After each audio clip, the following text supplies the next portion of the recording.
Bhagavate Vasudevaya. Om Namo Bhagavate Vasudevaya. Om Namo Bhagavate Vasudevaya. Narayanam Namaskritya Naram Chaiva Narottamam Devim Saraswatim Vyasam Tato Jayamudirayet Nashta Prayeshu Abhadreshu Nityam Bhagavata Sevaya Bhagavati Uttama Shloke Bhaktir Bhavati Naishtiki. Before reciting the Srimad Bhagavatam, which is our very means of conquest, one should offer respectful obeisances unto Narayan, the Supreme Personality of Godhead, unto Narayan Rishi, the Supramost Human, unto Mother Saraswati, the Goddess of Learning, and unto Srila Vyasadeva, the author. By regular attendance in classes on the Bhagavatam, and by rendering of service to the pure devotee, all that is troublesome to the heart is destroyed almost to nil, and loving devotional service unto the Supreme Person, who is praised with transcendental songs, is established as an irrevocable fact. Thank you for allowing me to speak on the Bhagavatam today. I request the blessings of the senior Vaishnavas and all the Vaishnavas that I can say something helpful today. So we are in the first canto, 10th chapter. Today we are doing verse 3, 110.3, and the title of the chapter is Departure of Lord Krishna for Dwarka.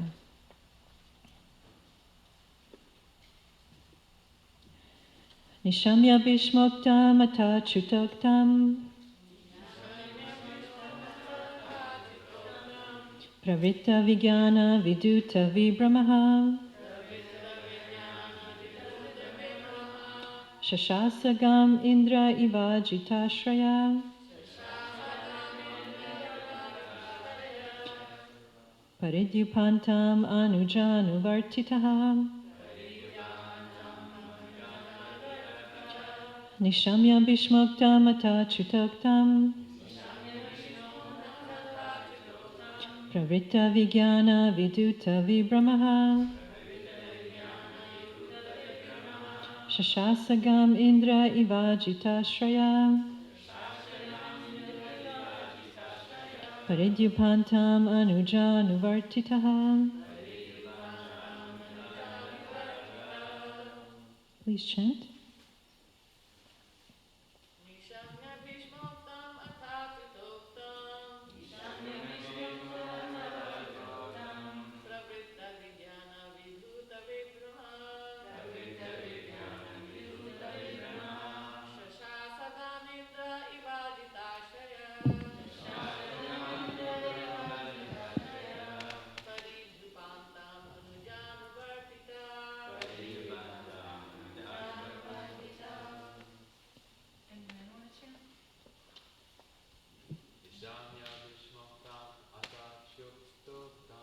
Nishamya Bhishmoktam Ata Chutoktam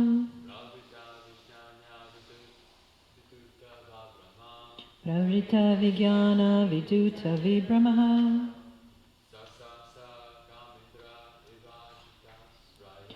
Shashasagam Indra Ivajitashraya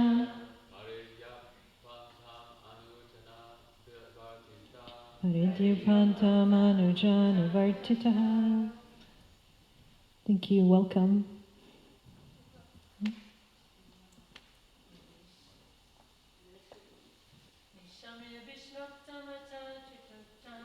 Nishamya Bhishmoktam Ata Chutoktam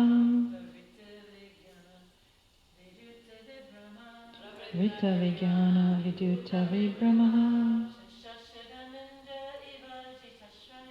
Shashasagam Indra Ivajitashraya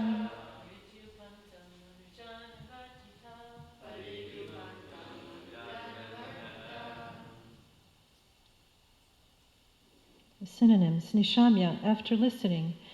Bhishma Uktam, what was spoken by Bhishma Dev. Ata, as also. Achyuta Uktam, what was spoken by the infallible Lord Krishna.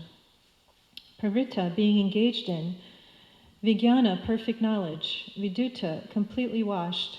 Vibrama, all misgivings. Shashasa, ruled over. Gam, the earth. Indra, the king of heavenly planet. Eva, like.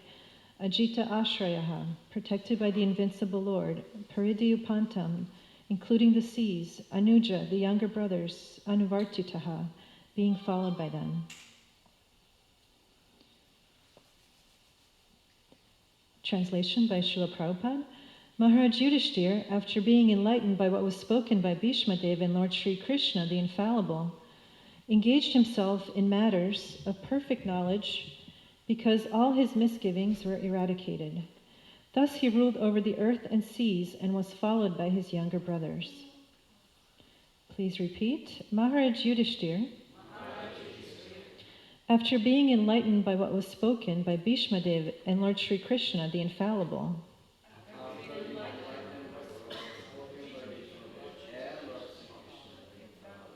engaged himself in matters of perfect knowledge because all his misgivings were eradicated. Thus he ruled over the earth and seas and was followed by his younger brothers. Purport: the modern English law of primogeniture, or the law of inheritance by the firstborn, was also prevalent in those days when Maharaj Yudhishthir ruled the earth and seas. In those days, the king of Hastinapur, now part of New Delhi, was the emperor of the world, including the seas, up to the time of Maharaj Parikshit, the grandson of Maharaj Yudhishthir. Maharaj Yudhishthir's younger brothers were acting as his ministers and commanders of state, and there was full cooperation between the perfectly religious brothers of the king. Maharaj Yudhishthir was the ideal king or representative of Lord Sri Krishna to rule over the kingdom of earth and was comparable to King Indra, the representative ruler of the heavenly planets. The demigods like Indra, Chandra, Surya, Varuna, and Vayu are representative kings of different planets of the universe, and similarly, Maharaj Yudhishthir was also one of them, ruling over the kingdom of the earth. Maharaj Yudhishthir was not a typically unenlightened political leader of modern democracy. Maharaj Yudhishthir was instructed by Bhishma Dev and the infallible Lord also, and therefore he had full knowledge of everything in perfection. The modern elected executive head of state is just like a puppet because he has no kingly power. Even if he is enlightened like Maharaj Yudhishthir, he cannot do anything out of his own goodwill due to his constitutional position. Therefore, there are so many states over the earth quarreling because of ideological differences or other selfish motives. But a king like Maharaj Yudhishthir has no ideology of his own. He had but to follow the instructions of the infallible Lord and the Lord's representative and the authorized agent, Bhishma Dev. It is instructed in the Shastras that one should follow the great authority and the infallible Lord without any personal motive and manufactured ideology. Therefore, it was possible for Maharaj Yudhishthir to rule the whole world, including the seas, because the principles were infallible and universally applicable to everyone. The conception of one world state can only be fulfilled if we can follow the infallible authority. An imperfect human being cannot create an ideology acceptable to everyone. Only the perfect and the infallible can create a program which is applicable at every place and can be followed by all in the world. It is the person who rules and not the impersonal government. If the person is perfect, the government is perfect. If the person is a fool, the government is a fool's paradise.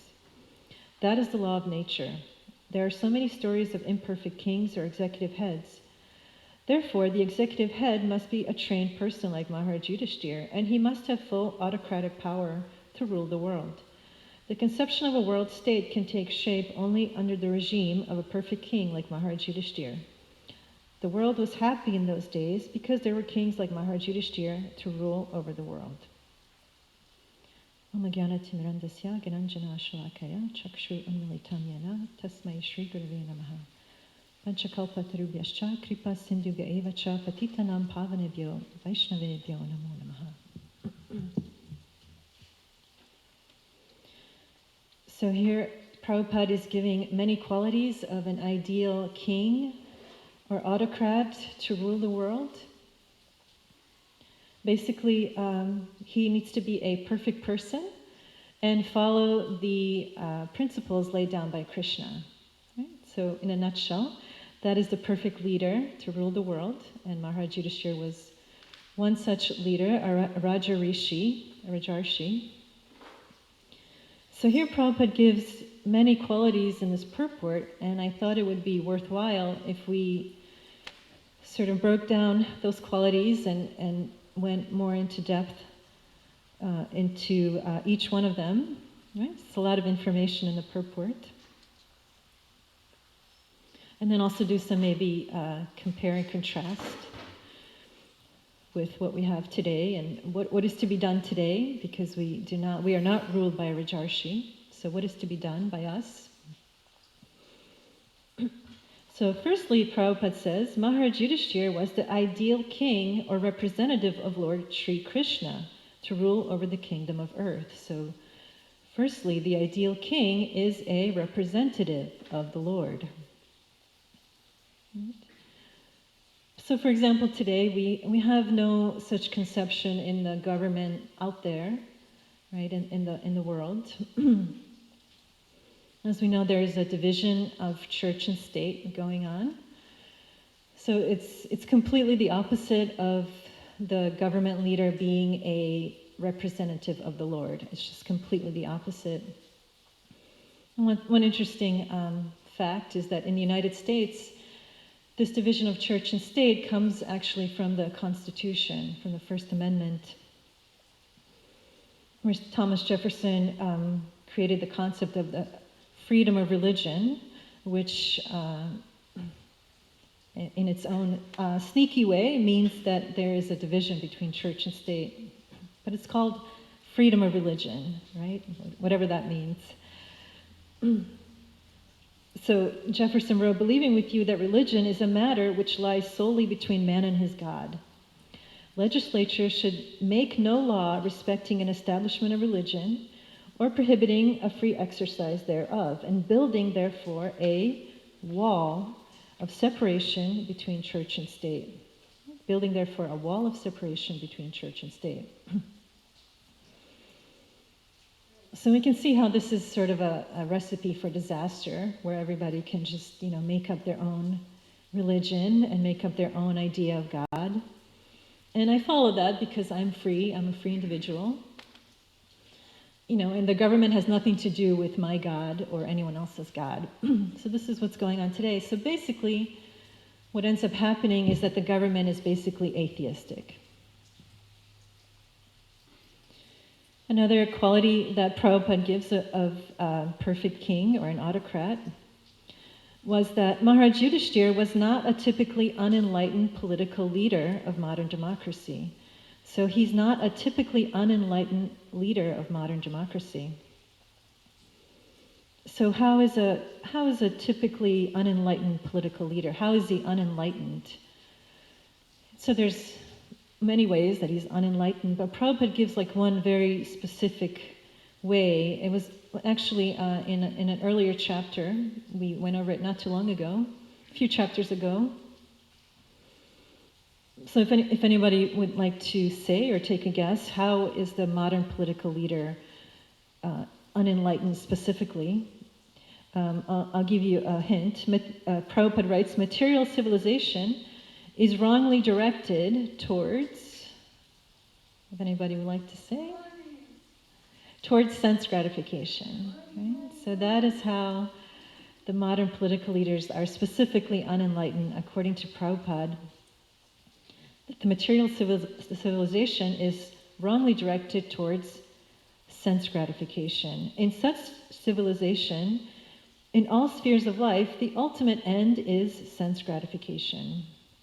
In politics, social service, altruism, philanthropy, and ultimately in religion, or even in salvation, the very same tint of sense gratification is ever increasingly predominant. Right? So basically, the people and the leaders have no higher aim in life besides sense gratification. And Prabhupada says, therefore, the people must always be disappointed by the leader because the leader will never be able to fulfill their sense gratification. And Prabhupada also says that nobody is actually serious about the problems of life. So what are the problems of life? He says the three kleshas, right? The adibhautika, adidaivika, and adhyatmika. And then he gives the maha kleshas, right? The kleshas and the maha kleshas. And what are the maha kleshas? What are the maha miseries? Janma mrityu jara vyadi, birth, death, old age, disease. Isn't it? So nobody in government or the people is serious about the real problems of life. Another point that Prabhupada makes in the purport about the perfect leader, the modern elected executive head of a state is just like a puppet because he has no kingly power. Even if he is enlightened like Maharaj Yudhishthir, he cannot do anything out of his own goodwill due to his constitutional position. So he cannot do anything due to his constitutional position. Can somebody say why? What does it mean because of his constitutional position? He cannot do anything. Can take a guess?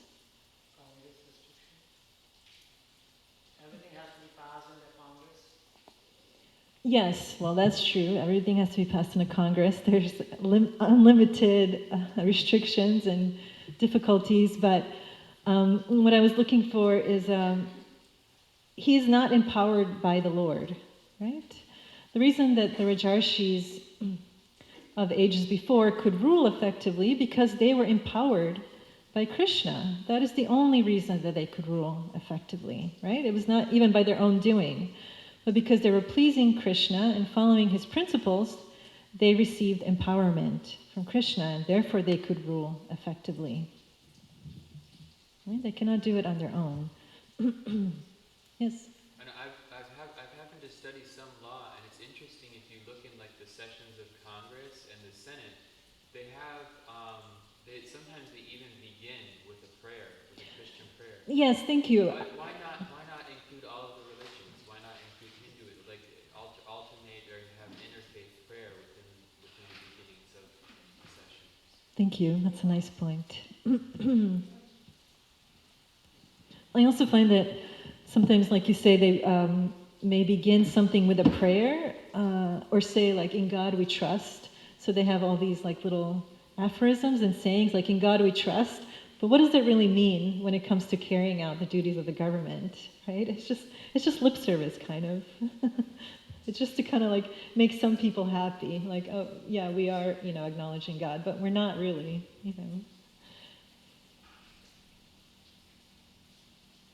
But yes, at least it's something that there's a prayer at the beginning.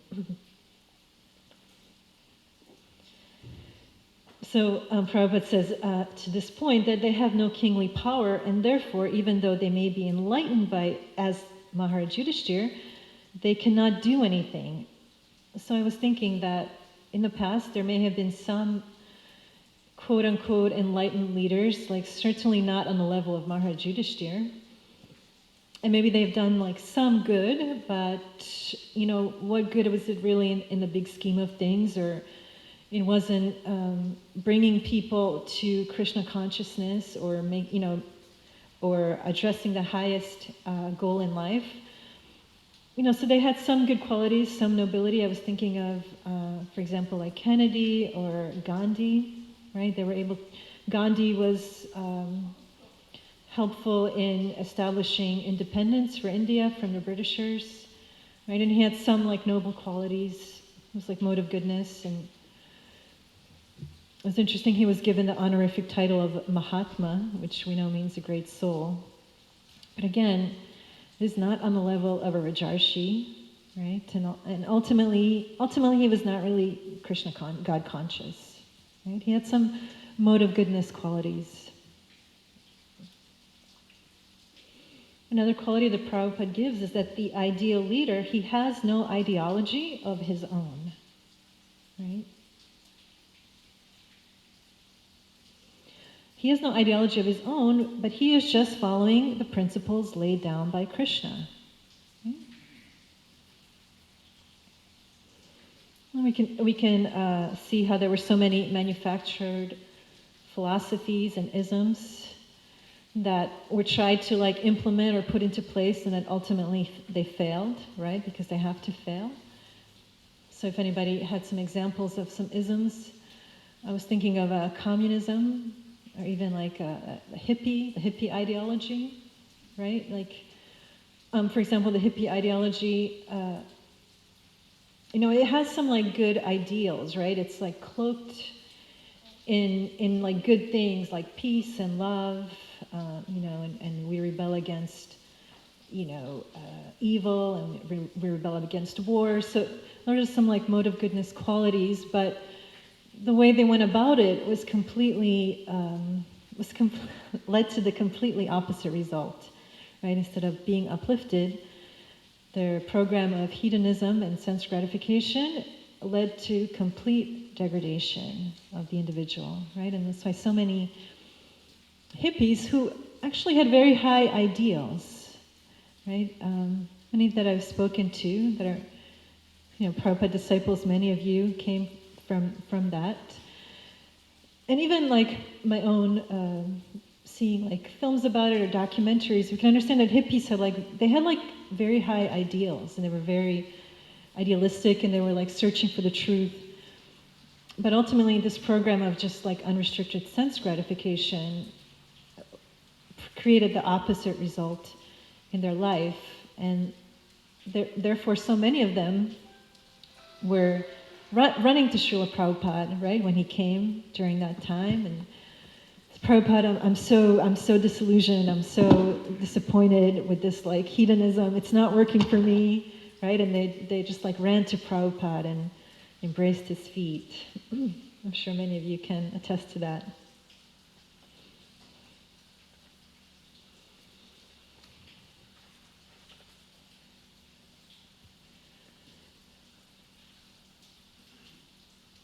So the ideal king has no ideology of his own, and he has to but follow the instructions of the infallible Lord, or the Lord's representative, like Bhishma Dev.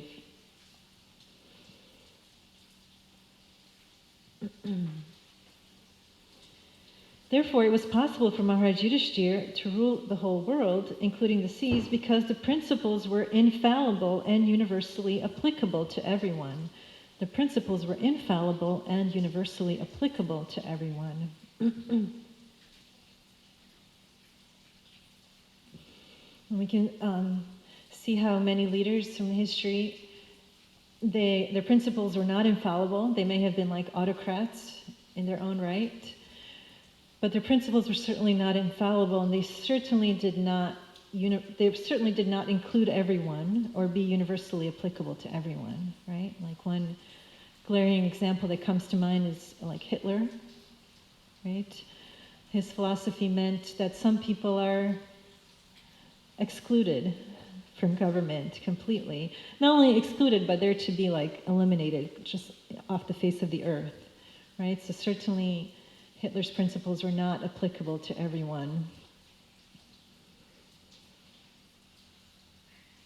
There's a really nice film made in the 1940s, James Stewart is in it, about how when Hitler comes to power, and there's actually many films like that, when Hitler came to power, people that were friends beforehand overnight became enemies, right? Because the friends were not the right background, ethnicity. So overnight, people who were friends before, they became enemies because they wanted to follow Hitler.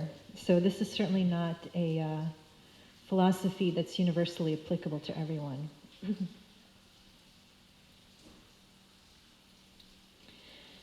An imperfect human being cannot create an ideology acceptable to everyone, right? So only Krishna can create an ideology acceptable to everyone. And a conditioned Baddha Jiva, he cannot do it. There were many autocrats in history who they wanted like total power and autocratic power, but they were infallible. They were fallible human beings, and therefore they could not create an ideology acceptable to everyone. I was thinking like communist leaders from the former Soviet Union, for example. You know, God was taken out of the equation in the Soviet Union, and the people had to essentially worship this autocrat, this person, right? In schools and in the government, they essentially had to worship this like cult of personality of this communist leader. And he was like a sort of a God substitute. Right? Maybe some of you have seen those posters of communist leaders, right? They're in a very like dignified pose, and they're looking off into the horizon or maybe pointing to the horizon, you know, and their pictures are everywhere on the streets, in the schools, in the government, just everywhere. And the people, you know, learned about them and essentially like worshiped them. You know, they had to sing songs to them. They had to, you know, honor them in schools. So essentially they became like a substitute God figure. So it's an autocrats, but certainly not infallible, fallible autocrats. Even in the Vedas, Prabhupada gives a distinction. So even in the Vedas, not just modern history, there were kings who were autocrats, but they certainly were not following the Lord, and they were not, you know, ideal kings. One example is Hiranyakashipu and Prahlad Maharaj. Right? Hiranyakashipu was a Griha Medinam king, which means he was attached to a kingly life of sense enjoyment, Griha Medinam, and his son Prahlad was a Rajarshi. He had ruling power, but he was saintly. And Prabhupada says Hiranyakashipu wanted to keep Prahlad in mundane attachment. As a Griha Medinam king, right, he was instructing Prahlad in the science of being a Griha Medinam king. But Prahlad was above the modes, and he rejected that, and he was a Rajarshi, a saintly king, just as Maharaj Yudhishthira.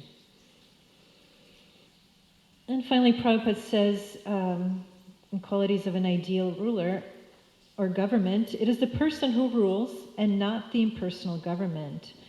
If the person is perfect, the government is perfect, right? So it has nothing to do with a system of government or an ism, but rather it is the person who rules. So it's nothing to do with like democracy or not democracy. It's all about the perfect person. And democracy came about because there were evil autocrats, right? Because they were not able to be perfect kings or perfect autocrats. So therefore, like, democracy was, you know, manufactured to counter that problem. But that is also a faulty system. You can see how it's a recipe for disaster. People have the authority to choose their governing legislation. And in Kali Yuga, as we heard very, very recently, the mass of people in Kali Yuga are all born Shudras, low-born, ill-trained, unfortunate, and badly associated. They themselves do not know the highest perfectional aim of life. Therefore, votes cast by them actually have no value.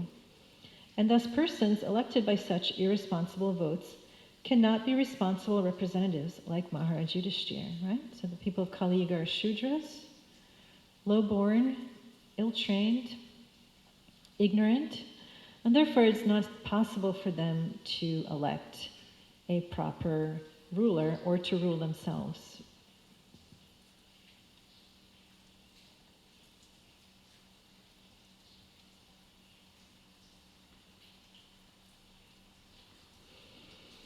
So what to do, right?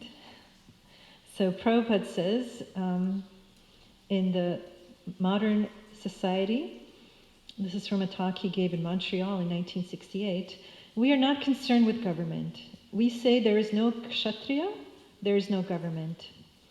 At the present moment, anyone who has got some artificial power, he is government. That's all.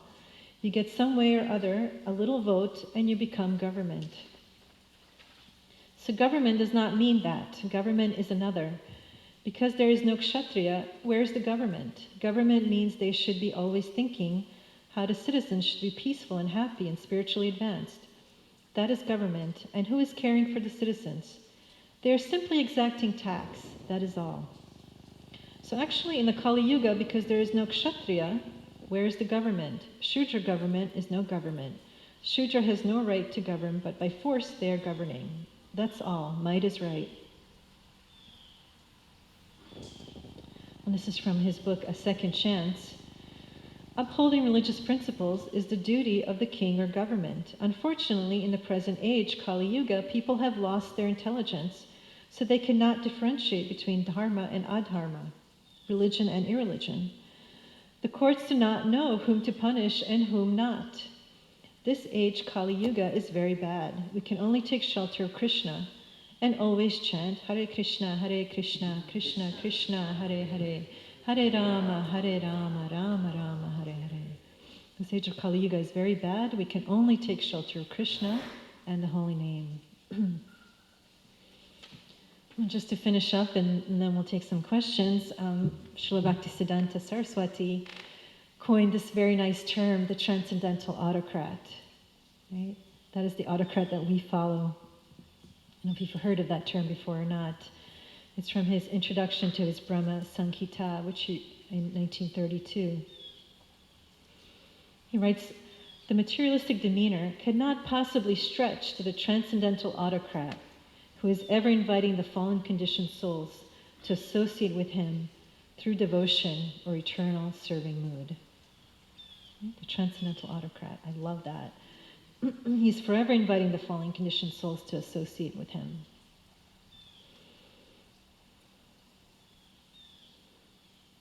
And then I thought that idea connected nicely, the Transcendental Autocrat, connected nicely to the Bhagavad Gita shloka, which one? 10.8. Aham sarvasya prabhavo mata sarvam pravartate iti matva bhajante mam buddha bhava samanvitaha.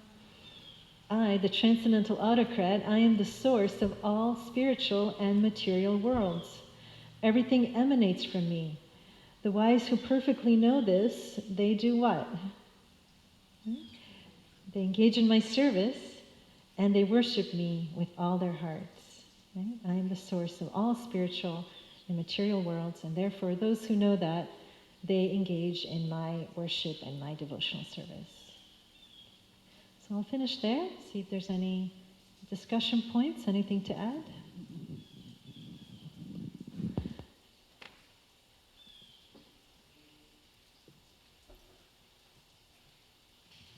Yes. We're told we have... Just wait for the microphone. Mm-hmm.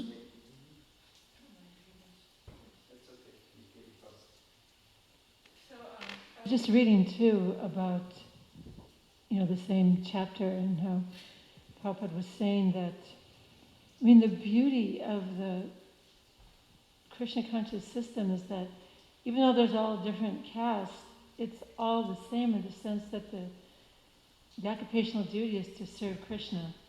So it doesn't matter how exalted someone is in one way or the other, if they're big, they're small, they're rich, they're poor, but the equality is in, like the verse says, engage in my devotional service with all your hearts.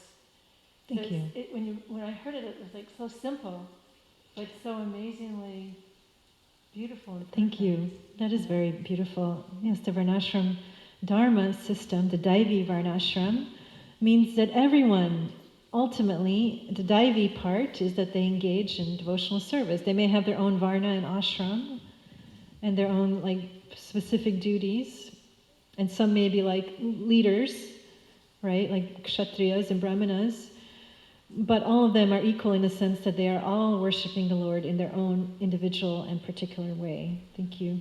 It's nice. So we were told that we are all slaves during Kali Yuga and things are so difficult. in some passages, but in other passages, we're told if we really ask humbly, if we're really practicing and ask the Lord with sincerity, then He will reveal His eternal form to us, or to you. Yes. You are part of us. So, how are we to reconcile these two different concepts, or seemingly different concepts? Thank you. Very nice question. Actually, Kali Yuga is very glorious. Many of our Mahajans and Acharyas say that Kali Yuga is actually the best age because although it is very difficult in many ways, material ways, in a spiritual sense, the Dharma for Kali Yuga is very easy and sublime, which is the chanting of the holy name as the Yuga Dharma. And so Krishna has made it very easy for us in this fallen age. And in that way, Kali Yuga, our acharyas would say, is glorious because the method is very easy and very sublime, which is just chanting His holy names. Like in other yugas, which were better materially, like Satya Yuga or Dwapara Yuga or Treta Yuga, they were more easy in a material sense, right? And people had more mode of goodness qualities, right? And there was like the atmosphere was not as polluted as it is in Kali Yuga, right? But all those methods for God realization were also not as easy or sublime, right? They had different methods for different yugas. Like in Satya Yuga, meditation was the ideal path, and they had to meditate for like many, many years to achieve like perfection or self-realization. So that is how we reconcile. And actually in Kali Yuga, because it is so difficult and so nasty, through Lord Chaitanya's mercy and Krishna's mercy, we've been given a very easy and sublime method, which is just chanting the holy name. Yes? I was just thinking the verse also,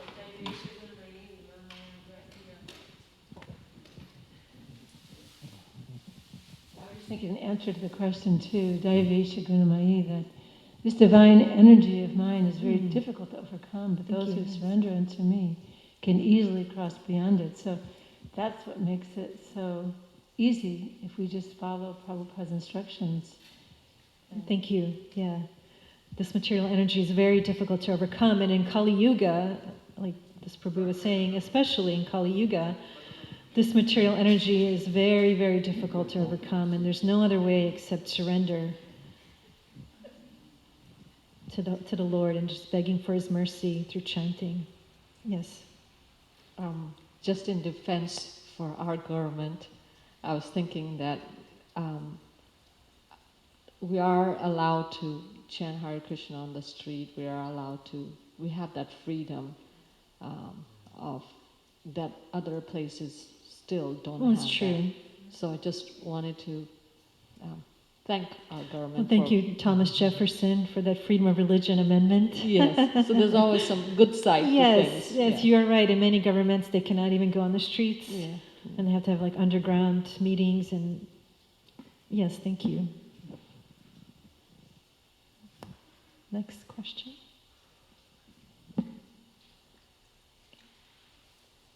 Grantaraj Srimad Bhagavatam Ki Jai.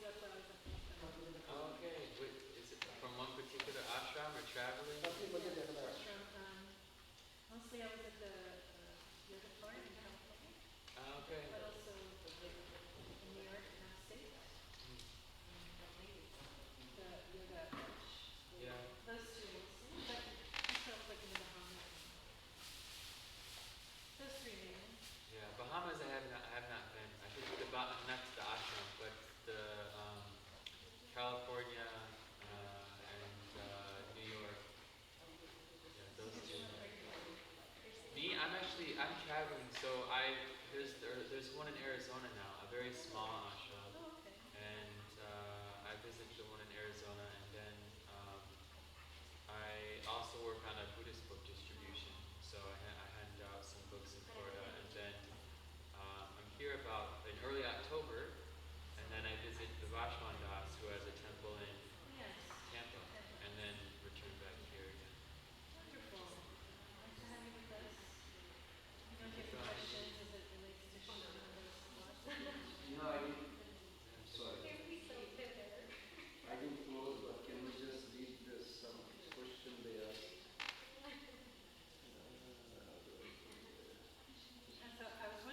was wondering if there were questions online. I was waiting for your cue. Remind me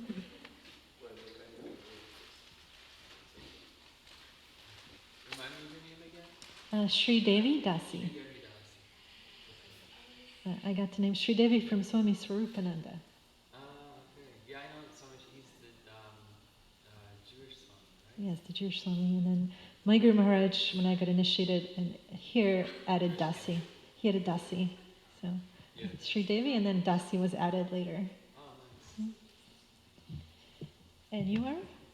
Vishnu Das. Vishnu Das. Yeah, I think Swami Sita Ramananda at the Grass Valley Ashram. I think she had the insight. Oh, he's visiting the Hare Krishna stuff, so we'll give him the name Das at the end. Oh, she initiated you.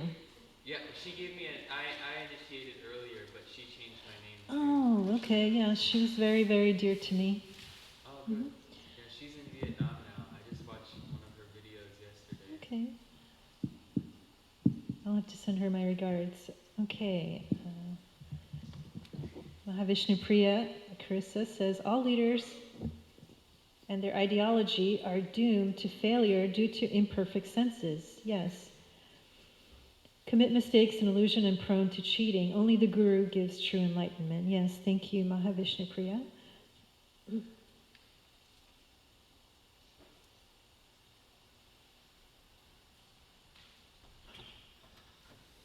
Only the pure devotee of Lord can give bhakti, yes. The mood of service to others by the pure devotee creates good leadership. Thank you, Jayagori.